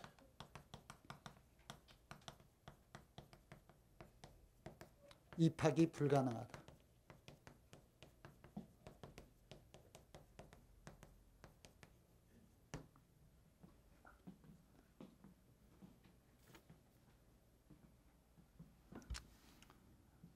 자, 물론 공부는 잘할 수도 있고 못할 수도 있고 아주 잘하는 애들도 있고 뭐 적당히 뭐 내가 학습 지능은 떨어지지만 다른 면에 또 그 우수하고 능력 있는 애들이 있기 때문에 우리 아이가 학습 능력이 약간 떨어지고 착실하고 성실해가지고 학교에서 내신을 잘 받았다고 하면은 이 대학이 아닌 다른 대학들 조금 더 그 레벨이 낮은 어떤 레벨이란 말이 또 어폐가 있습니다만 그런 지원할 수 있고 유리한 어떤 그런 전형 방식이 될 수 있습니다. 학생부 교과가 그 얘기가 그 두 번째 단락에 그 밑에 두세 줄감에 있습니다. 밑줄 치세요. 학생부 교과 전형은 최상위권 대학보다는 중상위권 이하 또는 지방 국립대학 등에서 선발 비중이 높은 것이 특징이다. 염두에 두시기 바랍니다. 넘어갑니다. 학생부 교과 전형에 대해서 지금 정리하고 있습니다. 학생부 교과 전형은 어떻게 선발하나 보겠습니다. 16페이지입니다. 내신이 절대적 요소. 내신이 절대적 요소. 밑줄 하나 치시고요. 16페이지 중간 조금 위입니다. 내신이 절대적 요소. 내신 성적이. 서류평가 및 면접에 밑줄 치시고 큰 의미 없습니다. 서류와 면접은 그냥 형식 요건입니다. 큰 의미 없어요. 그냥 이거는 학생부 교과는 기본적으로 평가 방식 칠판 보시고요. 학생부 교과는 뭐냐면 이거는 정량적 평가입니다. 정량. 숫자로 평가하는 거야. 그러니까 내신 성적을 집어넣고 내 수능 등급을 집어넣으면 합격 불합격 딱 나와 그냥. 이거는 예측이 가능해. 지원할 때 예측이 가능해. 학생부 종합은 요거는 양을 가지고 평가하는 숫자를 가지고 평가하는 정량적 평가를 합니다. 숫자 평가이기 때문에 수시 지원을 하기 전에 내 내신이 어떻고 지난해 등급이 어땠고 이걸 딱 계산해가지고 넣어보면 딱 나와요. 합격 등락이 딱 나옵니다. 요거는 학생부 종합은 완전 깜깜이 전형입니다. 이거는 정성적 평가야. 성질로 평가하는 거예요. 숫자가 없어. 내가 몇 점이고 이런 게 하나도 없어. 그냥 수리만 넣는 거야. 결과만 기다리는 겁니다. 평가 방식이 다릅니다. 그래서 이제 학생부 교과는 비교적 예측이 정확하게 가능하기 때문에 안정 지원을 할 수가 있죠. 지원할 때 뭔가 여러 가지 선을 보면서 지원하는 게 가능합니다. 종합은 불가능하고. 17페이지 아래쪽에 보면 학생부 교과는 대부분의 대학에서 수능 최저학력 기준을 적용한다. 밑줄 치시고요. 수능 최저학력 기준. 우리 대학은 뭐 이런 식으로 수능 최저학력 기준을 적용합니다. 자, 그리고 옆에 이거 꼭 명심하셔야 됩니다. 부모님과 학생들이 이거 착각 많이 하시는데 논술도 그렇고, 자, 칠판 보시고요. 칠판 보시고. 학생부 종합은 수능 조건이 많지 않습니다. 상당수 대학에서. 그런데 학생부 종합을 제외하고 논술과 학생부 교과는 강력한 수능 조건을 달아놨습니다. 우리 대학에 논술로 합격하면, 우리 대학에 내신 성적으로 합격하면 최저 수능 몇 등급, 최저 수능 몇 등급 이렇게 되어 있거든요. 최저 조건이라고 하는데 이 최저라는 말 때문에 부모님들과 학생들이 참 많이 혼동을 하세요. 최저가 아니라 최고입니다. 굉장히 어려운 거예요. 그게 맞추기가. 그 최저를 맞추는 게 그렇게 어려워가지고 애들이 다 떨어지는 거예요. 전부 다. 그러니까 이게 최저학력 조건이 아니라 필요 충분 조건 정도에 가까운 그런 정도의 어려운 조건입니다. 그게 그러니까 수능 조건이. 그러니까 거기는 그냥 한마디로 이렇게 써두세요. 최저학력 기준에 밑줄 치시고 최저학력 기준에 생각보다 매우 어렵다. 생각보다 매우 어렵다. 이렇게 써두세요. 생각보다 매우 어렵다. 최저라는 말에 신경 쓰시면 안 됩니다. 그게.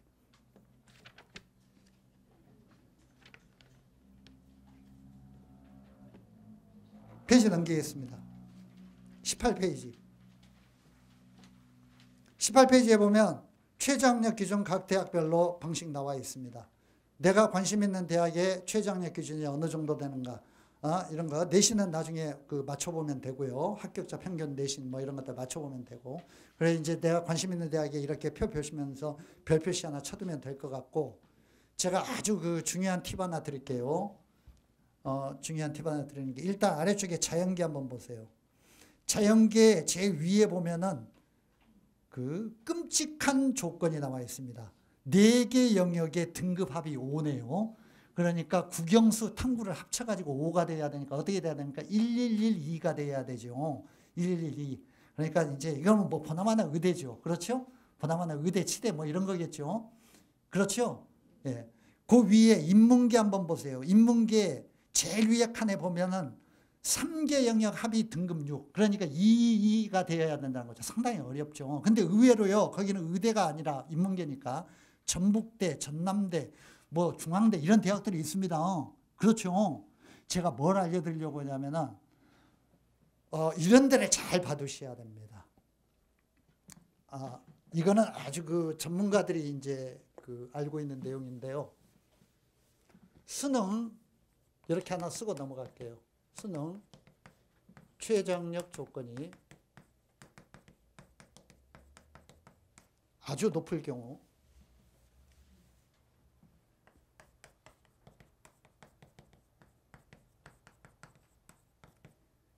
의외의 변수가 발생한다.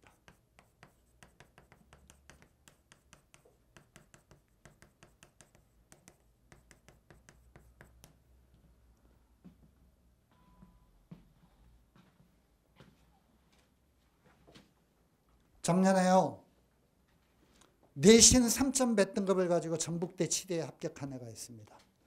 왜냐하면 얘가 전북대 치대는 꿈도 못 꾸는 거죠. 내신 3점 몇 등급을 전교에서 뭐 중간이나 조금 그 정도 조금 위에 했던 애인데, 왜 전북대 치대를 합격을 했느냐? 전북대 치대가 4과목이 합이 5예요. 그러니까 111을 맞아야 되는데 111을 맞은 애들은 전북대까지 안 내려가고 뭔가 딴 국리를 합니다. 치대가 아니라 일반 의대, 다른 데 의대, 서울권 의대 막 이런 국리를 많이 하죠. 그러다 보니까 미달이라는 거야. 그런데 그러니까 말하자면 내신과 관련이 없이 내신은 6등급, 7등급이라도 그냥 붙는 거예요. 왜냐하면은 기본적으로 그 조건을 맞추는 애들이 적기 때문에 굉장히 조건이 까다로우니까. 그래서 내 내신이 약간 안 좋더라도 수능 최저 조건이 아주 높은 데를 잘 찌르면은, 가령 옛날에 이대가 굉장히 수능 최저 조건이 요즘은 약간 변했습니다만 높을 때가 있었는데, 내신 5등급, 6등급으로 이대 사회학과, 무슨 뭐 이대 뭐 신방과 이런 데 합격한 애들이 있습니다. 왜냐하면 1등급 2개 조건이 이런 거거든요. 1등급 2개를 맞으면은 애가 머리를 굴리기 시작해요. 내가 뭐로 이대가? 무슨 스카이 가거나 어디 딴 데 뭐 좋은 데 가야 막 이렇게 머리를 굴리기 시작하니까 그런 데는 미달이 많이 나는 거야. 정원 모집에 아예 그냥 모집 정원을 못 채우는 거야. 조건을 그 정도로 맞추는 애들이 처음에 기본 인원보다 더 적은 거야. 그러면 무조건 다 통과되는 거죠. 이거를 잘 노려야 된다는 겁니다. 여기에 관심이 있으시면 21일 날 오세요. 올해 21일 날 오시면 저는 그때 이제 강연을 하지 않고 우리 메가스타일 손주원 회장님하고 남영권 입시소장이 하는데 이런 거 전문적으로 하는 겁니다, 이제. 그러니까 어떻게 해야 원서를 잘 쓰고, 올해 원서 쓰는 거 이제 설명해요. 올해 원서 쓰는 거 설명했는데, 이런 구멍이 어디서 발생하는가, 어떤 걸 노려야 되는가, 이런 거 이제 하는 겁니다. 그런데 이게, 수능 최저 조건이 아주 높을 경우는 잘 노리면, 위에 제가 인문계에서도 가령 2등급이 3과목 이상 2등급이 나오면 전남대, 전북대 내려가는 것보다 머리를 쓰죠. 내가 어떻게 수도권에 어디 노려볼 수 없을까? 이럴 때 내신 5등급짜리가 전남대 쓰면 된다 이거야. 전북대 쓰면 된다 이거야. 이런 게 된다는 거야. 그러니까 이런 거 잘 노려야 된다는 겁니다. 구멍을 노려야 된다는 거죠. 최저 조건이 아주 높은 데를 잘 노리면 불리한 내신으로도 통과가 가능한 어떤 경우가 꽤 많습니다. 꽤 많으니까 그거는 좀 염두에 두시는 게 좋을 것 같습니다. 내신 성적을 반영할 때는 대학별로 모든 방식이 통일되어 있는 게 아니라 어떤 대학은 국영수과학, 어떤 대학은 전과목. 막 이게 굉장히 복잡합니다. 그거는 연구하셔야 되고요. 여기서 설명하는 건 불가능하고 저 19페이지 중간에 도표는 나와 있습니다. 주요 교과를 중심으로 반영을 하게 되어 있고 아주 구체적인 건 22페이지에 나와 있습니다. 22페이지 볼게요. 그냥 22페이지로 정리하고 갈게요. 교과 성적을 반영하는 방식입니다. 대학에서 22페이지에 대학별로 내신 반영 방법이 다르다. 그러니까 내가 학교에서 몇 등급 받고 이거 중요한 거 아닙니다. 그 대학의 점수 산정표에 넣어봐야 돼. 그래야만 내가 실제로 몇 점인지가 알 수가 있어. 그러니까 내 멋대로 하면 안 되는 겁니다. 대학별로 방식이 다르다. 거기 2줄 내려가서 밑줄 칩니다. 각 대학별로 수시 모집 요강에 나와 있는 학생부 반영 방법을 가지고 직접 산출해 보거나 대학 홈페이지에 내신 산출 프로그램이 있는 대학은 이를 활용하여 해당 대학별 정확한 성적을 산출해 봐야 된다. 과목을 3과목 반영하는 경우, 5과목 반영하는 경우, 전과목 반영하는 경우, 3학년 1학기를 뭐 많이 반영하는 경우, 1학년을 반영하는 경우, 반영하지 않는 경우 굉장히 복잡합니다. 그러니까 그건 다 넣어봐야 돼요. 계산을 해봐야 된다는 것입니다. 20페이지로 돌아와서 지금 학생부 교과 정리하고 있는데요. 20페이지. 누가 준비해야 하나? 학생부 교과에 맞는 아이들입니다. 학생부 교과 전형은 내신 성적이 가장 중요한 전형이다. 20페이지 도표 아래쪽입니다. 위에 있는 도표 아래쪽. 대학마다 차이는 있지만 밑줄 칩니다. 주요 상위권 대학의 학생부 교과 전형 내신 합격선은 1등급인 경우가 많다. 물론 그것도 안 뽑는 대학이 더 많아요. 서울대나 이런 데는 아예 없어. 그냥 순수한 학생부 교과 전형은 없어. 그러니까 그것도 그 교과 전형이 있는 데는 대부분 1등급이다. 2줄 아래 중상위권 이상 대학의 경우 대부분 2등급 내외에서 합격선이 형성된다. 학생부 교과를 노리는 아이들은 마지막 줄 밑줄 칩니다. 특목고 자사고보다도 내신 관리가 쉬운 일반고 학생. 일반계고 학생들, 어머님들 내신 관리 쉬워요? 쉽지 않죠. 근데 그렇게들 얘기합니다. 일반 인문계는 훨씬 더 쉽다. 물론 이제 특목고나 자사고에 비해서는 쉽겠죠. 하여튼 일반계 학생들은 이 전형에 대비를 해야 된다라고 말을 하고 있습니다. 23페이지로 갑니다. 학생부 종합 전형입니다.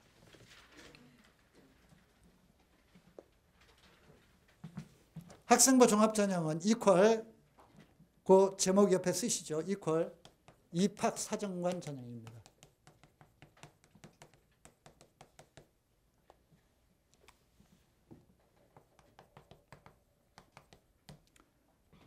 아까 제가 칠판에 써드린 이 대학들, 스카이, 서성하니, 중경외시, 동고동서 이 대학들이 아주 좋아합니다.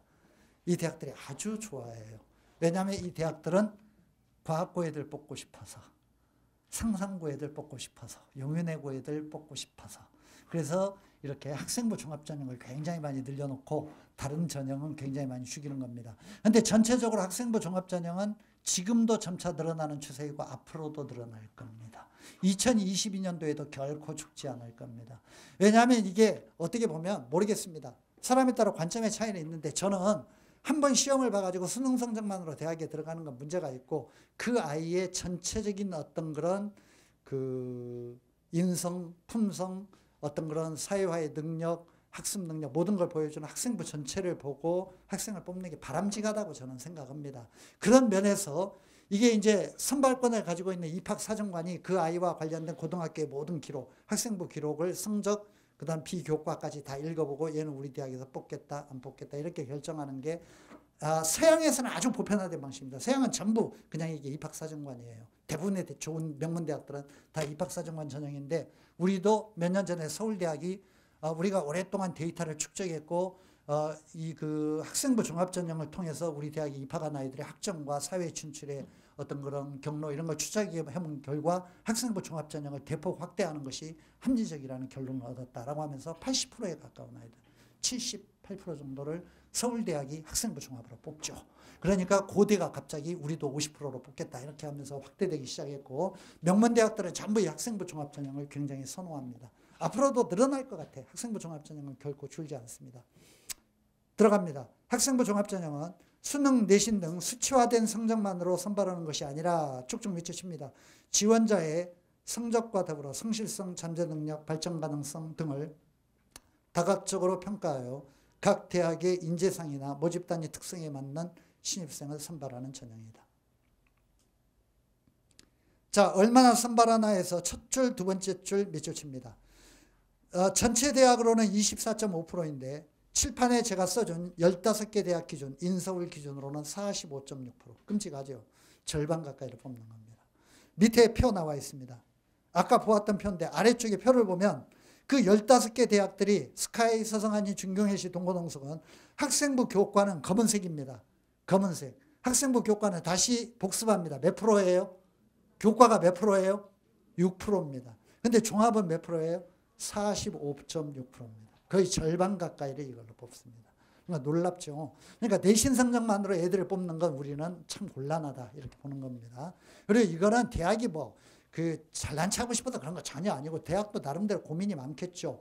대학이 가장 뽑고 싶어하는 건 학력이 있는 학생들이죠. 대학에 들어와서 학점 잘 따고 공부 열심히 하고 교수 강의를 잘 이해하고 이런 아이들인데 단순히 내신만 좋은 시골 아이들 좋은 대학 보내기 위해서 막 이렇게 선생님들이 전교 등수 막 몰아주고 이런 애들 뽑아놓으면 원서도 못 읽고 막 그냥 선생님 대학 교수들이 강의하는 뭐 이런 어떤 내용도 알아듣지도 못하고 참 고충이 많죠. 그러니까 대학도 기본적으로 학력 유지를 할 수 있는 학생을 어떻게 뽑을 것인가 이런 것들을 막 고민을 하다 보니까 내신보다는 학생부 종합에 더 중심을 많이 실게 된 겁니다.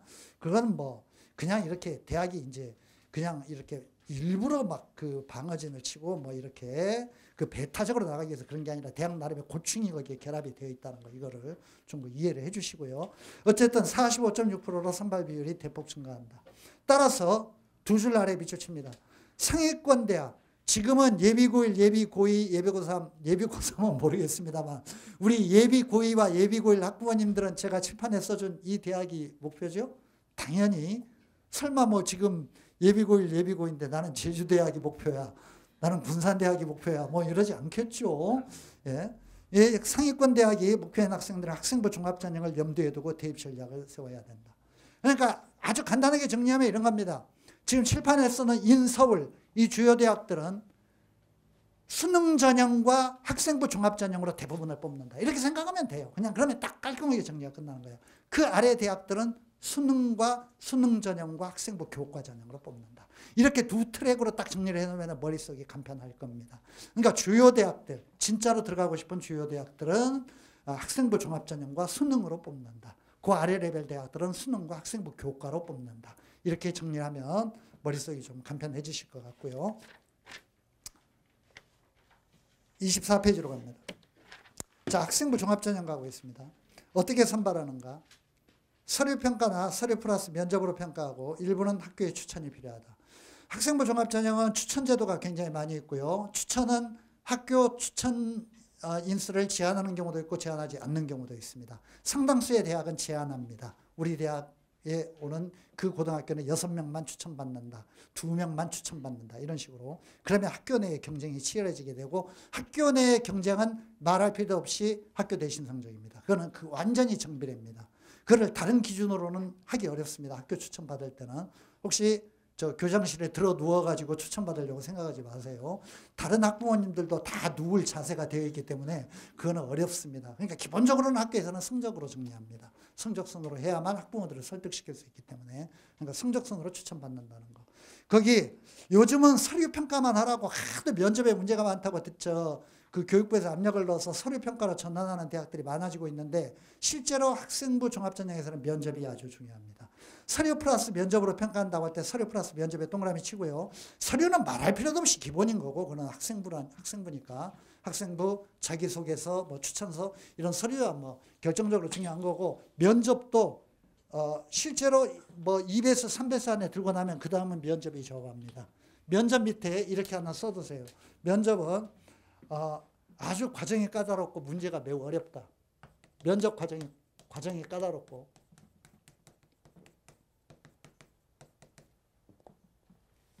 면접입니다. 면접. 문제가 매우 어렵다.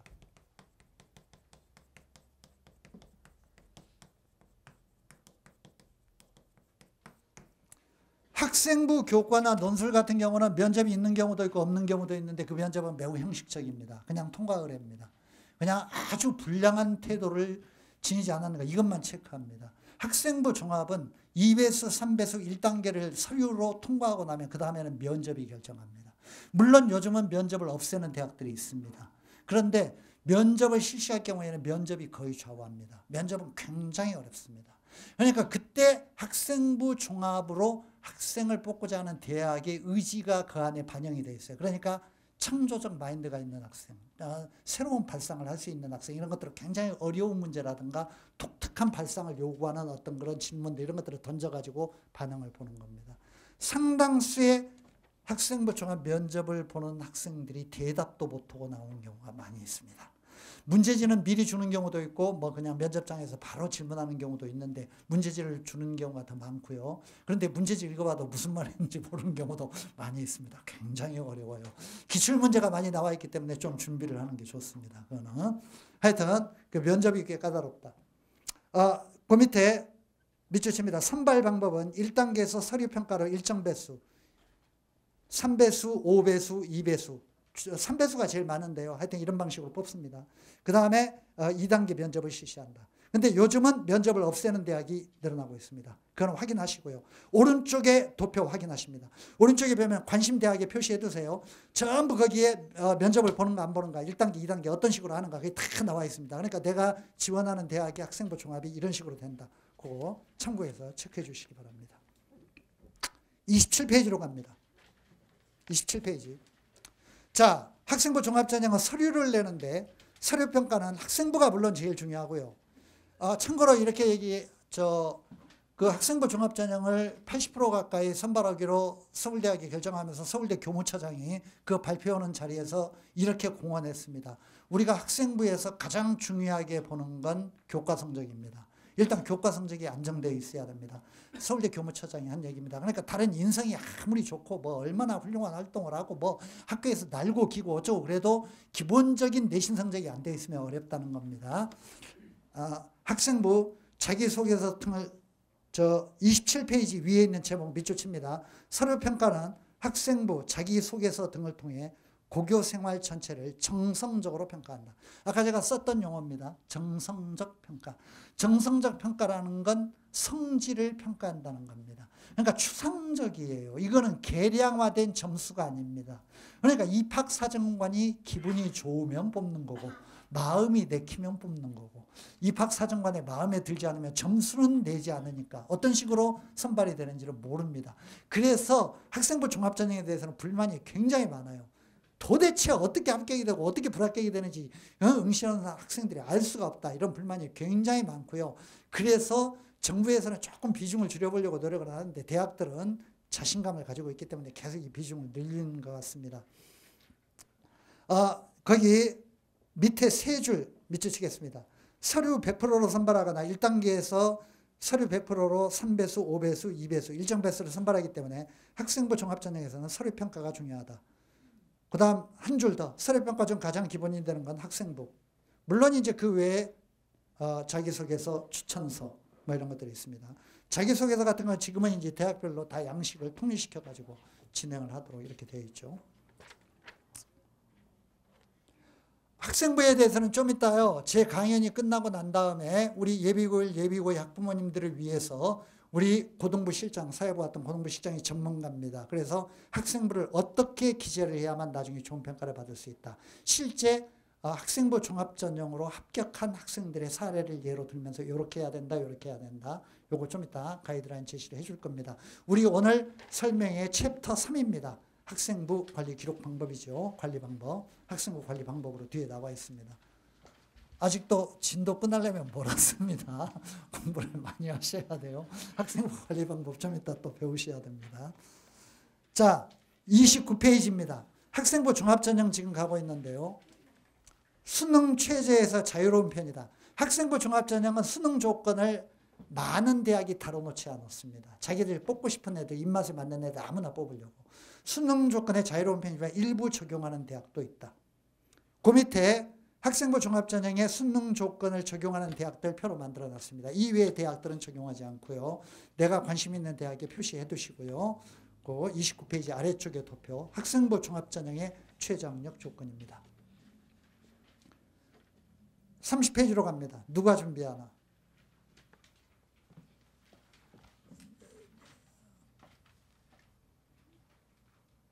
누가 준비하나? 저 잠깐 보시고요. 우리 아이가 수시 쓸 때가 되었어. 학생부 교과를 쓰기에는 내신 성적이 엉망진창이야. 수능 성적은 지금까지 공부했던 꼬라지라든가 모의고사 성적으로 볼 때 영 기대하기가 어려워. 그러면 논술은 맨날 100대 1이고 학원 원장 선생님이 학원 담임 선생님이 논술은 써봤자 머리만 깨지지. 그거 원서값이나 아껴라. 이렇게 얘기해. 그러면 결국 뭘 써야 돼? 뭘 써야 돼 그러면? 학종을 써야 돼. 그러니까 학종은 내가 특별한 스펙이 있고 내가 무슨 뭐 학교에서 학생회장 활동을 했고 동아리를 이끌었고 뭔가 뭐 무슨 상을 받았고 내가 뭐 내세울 만한 어떤 요소가 굉장히 많이 있고 이래서 쓰는 게 아니라 학종은 다른 전형을 쓸 수가 없기 때문에 쓸 수밖에 없어. 학종은. 학생부 교과는 내신 성적인데 내신이 안 되니까 못 쓰고 수능 전형은 수능 성적이 안 나올 것 같으니까 나중에 뭐 뻔하니까 못 쓰는 거고 결국은 학생부 종합에다가 희망을 걸 수밖에 없는 거야. 그래서 아무리 학생부 종합전형을 비판하고 뭐 그냥 눈꼴 쉬고 미워해도 막상 수능 원서를 쓰게 될 때 되면 다 써요. 학생부 전형 다 쓰게 된다고. 그래서 어쩔 수 없이 학생부 관리도 다 해야 되는 거야. 좋든 싫든 간에 내가 그 학생부를 입학사정관한테 내밀어가지고 평가를 받아야 되는 거야. 그러니까 누가 준비하나 옆에 그냥 간단히 이렇게 써둡니다. 다 쓰게 된다. 다 쓰게 된다. 개수는 차이가 있을 겁니다. 스펙이 아주 좋은 애들은 수능 6개 중에 6회 지원 중에 4개나 5개 쓰게 될 거고 스펙이 안 좋은 애들, 자신이 없는 애들은 한두 개 쓰게 되겠죠. 그렇지만 어쨌든 간에 쓰게 됩니다. 모두가 쓰게 됩니다. 그러니까 학종을 안 쓸 수는 없다라는 거. 실장님, 나 물 한 잔 주세요. 자, 그리고 그 학종에 유리하거나 학종 준비에 뭔가 다른 어떤 전형보다도 조금 더 강점이 있는 애들이 어떤 애들인지 밑에 분류를 해놨으니까 쭉쭉 제목만 밑줄 치며 가겠습니다. 첫째, 내신 합격 평균에 도달한 학생. 학종도 내신 평균이 나와 있습니다. 우리 대학의 학종 평균, 이 계열, 이 과의 학종 평균 내신 등급 1.5, 2, 뭐 2.5 이렇게 나와 있거든요. 그러니까 목표 대학의 내신 합격 평균, 내신이 너무 떨어지면 안 된다는 겁니다. 아까 제가 서울대 교무차장 얘기했잖아요. 일단 보는 게 내신이다. 그러니까 내신이 너무 떨어지면은 얘는 뭐 기본적으로 다른 요소가 아무리 훌륭해도 뭔가 학력 자체가 기본적으로 미달이 된다고 보니까 어려운 거죠. 넘어갑니다. 32페이지. 자기 소개서의 각 문항을 자신의 스토리로 채울 수 있는 학생. 아주 내세울 강점이 있으면 혹시 모르겠습니다. 희망을 가져보세요. 그런 경우 있습니다. 몇 년 전에 춘천고등학교 출신 학생으로 기억하는데 아마 전체 내신 성적은 7등급에서 8등급 사이였던 걸로 기억합니다. 그러니까 전교 꼴등 수준이죠. 근데 얘가 곤충에 미쳤어. 곤충 박사야. 모든 곤충에 대해서 잘 알고 대학의 곤충 전문가들보다 더 잘 알고 모든 곤충을 채집하러 다니고 어쩌고 연세대학에서 뽑아줬습니다. 걔의 고등학교 활동과 그 곤충에 대한 어떤 그런 열정 그런 걸 통해서 받은 어떤 학교에서 상 이런 걸 보면서 연세대학에서 뽑아줬어. 그러니까 이렇게 자신만의 아주 스토리가 있으면 오늘 집에 가셔서 얘한테 벌레 잡으러 다니라고 하지 마세요. 안 뽑아줍니다. 아주 그런 걸 꾸며서는 절대 안 되는 거예요. 가령 한양대학에서 학종으로 이렇게 합격한 학생이 있습니다. 3년 내내 장애인이었던 자기 그부를 업어서 등교시킨 반장이 있었습니다. 그러니까 그런 어떤 열정과 남을 배려하는 정신이면 사회에 나가서 큰 일을 할 수 있을 거다. 우리 대학은 이런 아이를 뽑는다. 한양대학에서 뽑아줬습니다. 친구 얻고 다니라고 하지 마세요. 그런 거 꾸며서 되는 거 아닙니다. 그런 거 꾸며서 되는 게 아니고 선생님들이 보면 다 알아요. 그냥 학생부에 다 그런 거 기록하면은 그런 것들을 뭐 대학에 들어가기 위해서 꾸며서 하는 짓인지 진짜로 걔가 마음에서 우러나서 하는 일인지 그런 거 다 알 수 있습니다. 어쨌든 자신만의 스토리로 학생부를 채울 수 있는 학생은 굉장히 유리하다고 보면 됩니다. 37페이지입니다. 학교 생활에 충실한 학생. 학교에서 다방면의 능력을 보이고 학교 생활에 충실하고 이런 아이들은 학종이 유리합니다. 다양한 활동, 동아리 활동, 서클 활동, 봉사 활동, 리더십, 무슨 학생의 임원 활동 이런 거 하고 상 많이 받고 뭐 이런 거 두각을 발휘하면 굉장히 유리합니다. 이런 아이들이 학종 전형에 유리하다. 39페이지로 가도록 하겠습니다. 논술 전형입니다. 거의 끝나갑니다. 논술 전형. 얼마나 선발하나 보겠습니다. 전체 대학으로 볼 때는 3.5%인데 그 다음 밑줄칩니다. 15개 대학 기준으로 보자면 12.5%이다. 학생부 교과보다 훨씬 많습니다. 그런데 논술에서 주의할 점은 기본적으로 경쟁률이 너무 높고 그 다음에 강력한 수능 조건이 붙여져 있습니다. 학생부 교과보다 수능 조건이 더 강력합니다. 그러니까 수능을 통과 못하면 논술을 천하 아무리 명문으로 써도 그리고 요즘 논술은 쓰는 것도 아니고 문제 푸는 겁니다. 40페이지로 가서 어떻게 선발하나? 논술고사의 영향력이 크다. 그에 뱉습니다. 우리 아이는 수능도 안 되고 학종 교과, 학종도 안